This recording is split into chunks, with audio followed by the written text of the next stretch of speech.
Meus caros, meus cumprimentos, já ao início deste ano de 2025, com os votos de felicidade, de bons estudos, de saúde, de fartura de bens espirituais, intelectuais, morais e também materiais. Tudo isso faz parte da vida humana com a sua correta hierarquia. Meus agradecimentos à Norégia do Paraná e dirijo-os especialmente à professora Mariana Pozenato, que é professora aqui também do nosso curso de pós-graduação da Unítalo, aqui em São Paulo, e à coordenadora acadêmica da Norégia Paranaense, minha estimada amiga, a professora Mônica Della Vecchia, também professora aqui da pós-graduação da Ítalo Brasileira. Nós estamos tratando da averbação, nessa explanação de hoje, dos nomes dos logradouros. Atingimos a exposição 404 na nossa série Registros sobre Registros. Pois bem, a Lei 6.015, no inciso 2º do seu artigo 167, possui, como todos sabemos, uma lista de títulos materiais averbáveis. Alguns são títulos formais, diga-se de passagem, por um equívoco redacional. E no item 13 trata da averbação, assim o diz, ex officio, dos nomes dos logradouros decretados pelo poder público. Muito bem. Bom, o que se nota à partida é algo um tanto raro na praxis registral. É que a lei prevê, nesse item 13, do inciso 2º do artigo 67 da Lei de Registros Públicos, um ato propter officium, ou seja, que o registrador pratique ex officio, pelo próprio ofício, portanto, uma determinada averbação. Uma averbação que não depende, pois, de rogação de nenhum interessado. Ele, oficial de registro, pratica o ato oficiosamente, oficialmente, por iniciativa própria. São realmente pouquíssimas, as hipóteses em que as normas dispensam a rogação dos legitimados para as práticas registrais. E talvez se explique a oficialidade do ato quanto à averbação dos nomes dos logradouros pela manifesta prevalência do interesse público. Por algo, a palavra, o próprio vocábulo logradouro tem a ver com a ideia de lucro.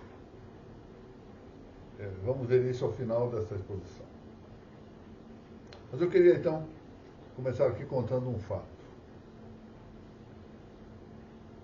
Por uma cidade do litoral aqui do estado de São Paulo, decidiu-se que iriam passar linhas férreas. Seria passagem de trens. E deu-se então a necessidade de instalarem-se trilhos e dormentes. E, como era um serviço mais ou menos longo, resolveram que, dando-se também a necessidade de construir ali uma estação, que os trabalhadores que fossem para lá pudessem levar, ou até mesmo se incentivassem a que para lá levassem suas famílias. E eles então começaram a ocupar os terrenos e edificarem casas para a própria moradia ao lado da linha de trem que estava sendo construída. Então, a estação de trem que estavam erguendo, passavam as linhas de trem, de um lado e de outro dessas linhas, eles estabeleciam então as suas casas, as suas postas sobre terrenos e iam edificando as suas casinhas. O que aconteceu de interessante nisso é que essas casas foram naturalmente sendo edificadas de maneira espontânea. Esse é um raro caso chamado urbanismo espontâneo que deu certo, porque normalmente o urbanismo espontâneo é um desastre, desordena totalmente a cidade, etc. O fato é que eles espontaneamente foram erguendo as suas casas de maneira enfileirada, uma do lado da outra, nas ruas, e com regular alinhamento, ou seja, construíram efetivamente algo que pareceria um urbanismo bem ordenado, e cuidado pela administração pública com esse zelo, que às vezes falta também ao administrador público, né? Um zelo urbanístico. E construído dos dois lados da via férrea. Bom, a pergunta que podem fazer agora é mas que coisa havia nisso que levasse a relacionar ao tema de que estamos tratando aqui nessa exposição, ou seja, o averbamento dos nomes de logradores. Que, por incrível que pareça, é exótico. As comunidades criam, às vezes, situações exóticas, peculiares.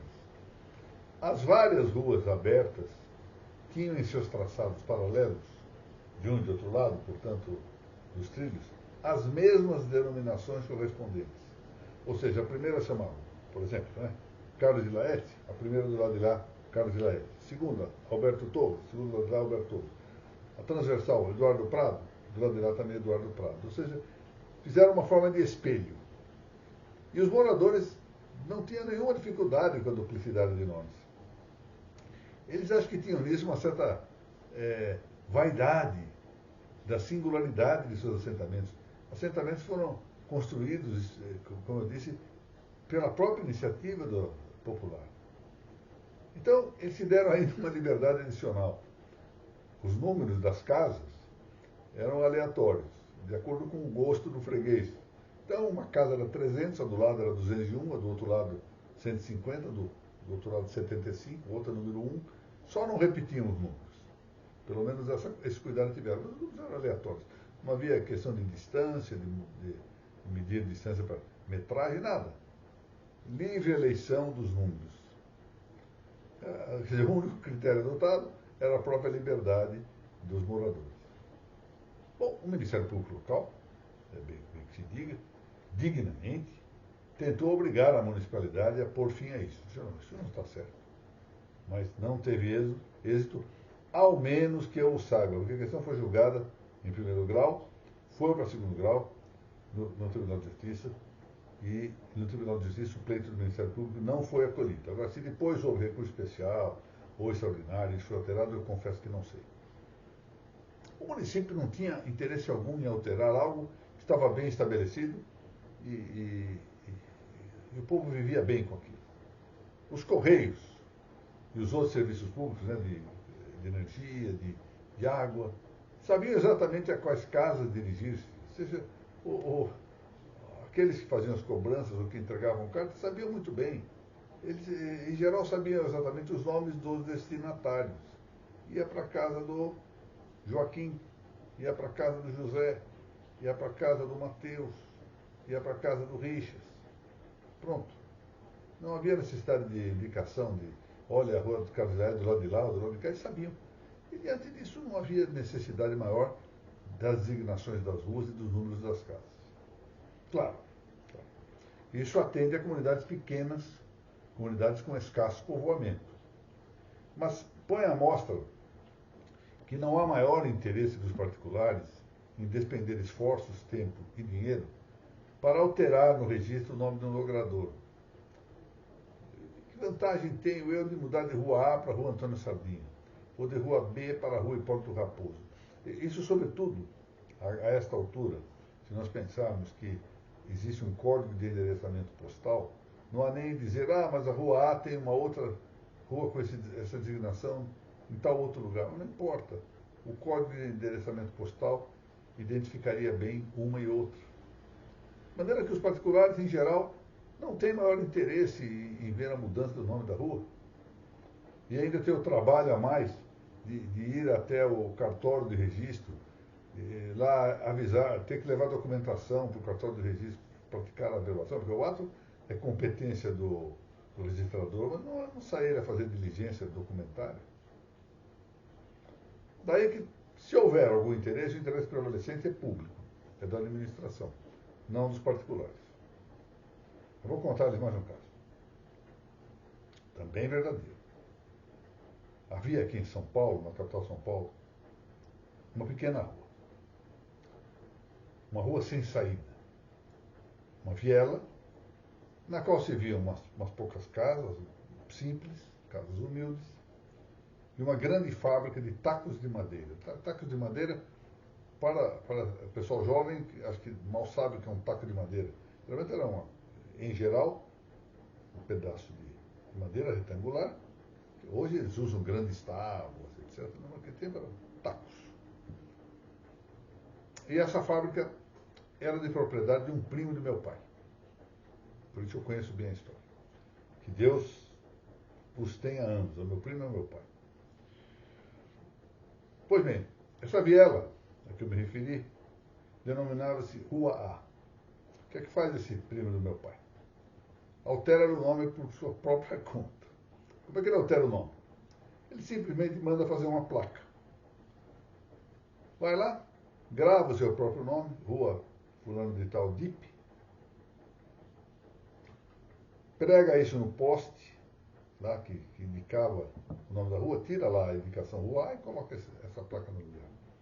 O fato é que, nas antigas listas telefônicas, o pessoal mais jovem eu explico, antigamente, eram listas imensas de telefone, grossas assim, e havia uma por nome das pessoas e outra por nome das ruas.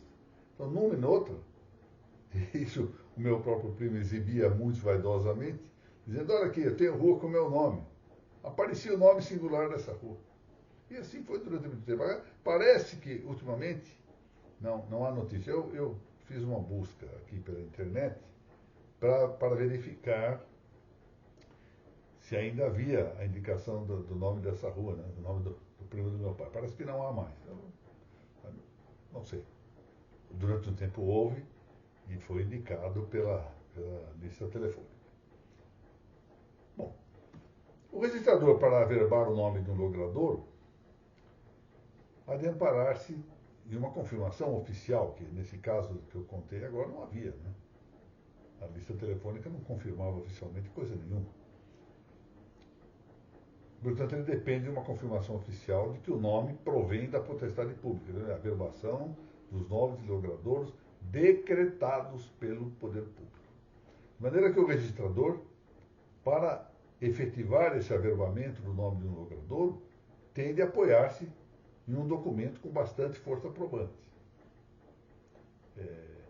Em seu rol, incluindo-se alguma sorte de publicação oficial. Ou seja, o diário de normas, em papel eletrônico, uma certidão passada pelo município, etc. E penso que talvez seja possível o município indicar, quando ele faz o requerimento, nos casos em que haja requerimento, embora a rogação seja desnecessária, o número do decreto.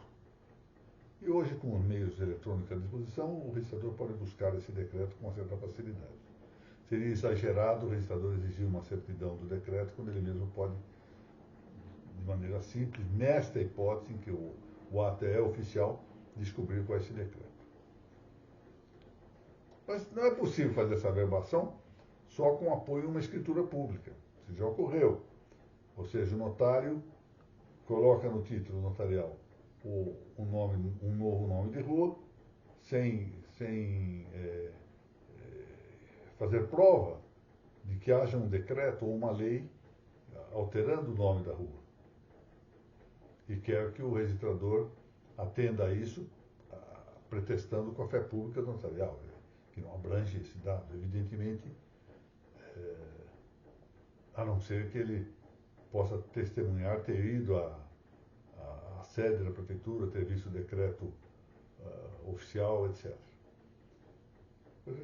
O título flui, sem dúvida, o título notarial flui de fé pública, mas não se estende à dimensão analítica em que se situa o nome de um logrador indicado na escritura.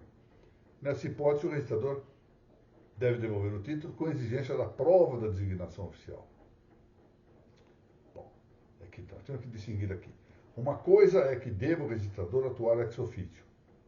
Outra é que deva diligenciar a prova para que se realize a averbação, que nesse exemplo de interesse imediato do particular, no exemplo que eu dei, porque havia uma escritura pública de interesse do particular. Mas aqui põe-se uma outra questão interessante, que é do controle competencial para a edição do ato normativo que dá nome a logradouros. Questão interessante, porque terminou por chegar ao Supremo Tribunal Federal. Num julgamento de recurso extraordinário de 2019, o STF firmou a tese de que seria da competência comum do Poder Executivo, mediante decreto, e do Legislativo, mediante lei em sentido formal, a competência ou atribuição destinada à denominação dos prédios próprios, das vias e dos logradouros públicos e suas alterações, cada qual, Executivo e Legislativo, no âmbito de suas atribuições. Então, está resolvido. Tanto pode ser por decreto municipal, quanto pode ser por lei da Câmara, né, do Parlamento Municipal. De onde vem essa palavra? Eu prometi ao início da exposição que eu ia mostrar o parentesco entre o logrador e o lucro. O nosso vernáculo logradouro deriva do latim lucrum, lucre, palavra, portanto, de segunda declinação. Um substantivo neutro, que tinha o sentido, e tem o sentido no latim. O latim é língua morta, essa grande vantagem do latim de ser uma língua morta, tem permanentemente o sentido de proveito, vantagem, lucro. O nome está falando lucrum. E da mesma origem são, por exemplo, as palavras lucro, em castelhano e italiano, ou lucre, coisa que o vale, equivalente, do francês e do inglês. Antônio Geraldo da Cunha, no excelente dicionário etimológico Nova Fronteira, magnífico esse dicionário, noticiou que ao início do século XIX, a palavra no português, aqui no Brasil, se escrevia logrador, não logradouro, mas logrador. Logrador é o que consiste em quem consegue lograr. A verdade é que a palavra lograr vai tendo também depois, vai em alguns aspectos tendo um sentido pejorativo, né? Sentido de enganar, coisa. Não era essa a ideia. Originalmente, o logradouro designava o pachiculum, ou seja, na verdade, o lucrum designava o pachiculum, ou seja, o pasto público. O logradouro era propriamente um lucrum especificado num pachiculum. Um pachiculum é um pasto público, ou seja, um lugar em que as pessoas podiam levar o seu gado para alimentar-se em um terreno público. No Brasil, passamos a colher o sentido de lugar ameno e agradável. De Plácido de Silva, no seu vocabulário jurídico, diz exatamente isso. Logradouro passou a significar um local ameno. Levou para um logradouro em São Luís do Maranhão, Fortaleza, logradouro no Batel, em Curitiba. Significava, pois, logradouro em Guarapuava, significava, pois, já tudo que poderia tornar a existência amena, tornar a existência agradável.